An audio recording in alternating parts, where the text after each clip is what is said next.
I had the opportunity to be exposed to the Huntsville SOF network, and I thought, where was the ingenuity that put all of these types of people together in one place? Because I hadn't seen anything like it any other place in the country, and I have traveled fairly extensively at this juncture in my life.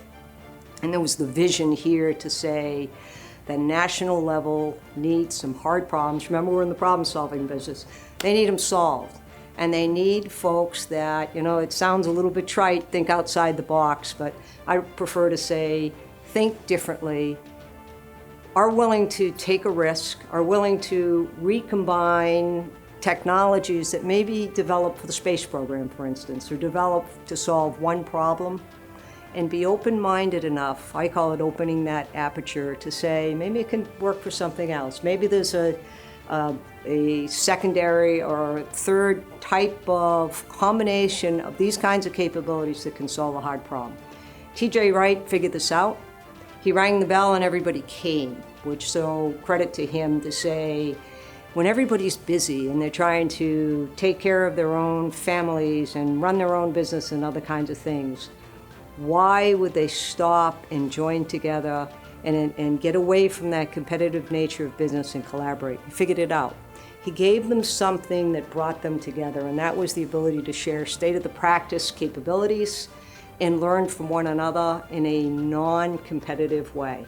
To agree as adults to say, we all agree that the world is changing, the threat is dynamic, and if I have something that I can join with what you have, and we can solve a problem for a warfighter and save a life, we win. Profit to them and to me has always been secondary.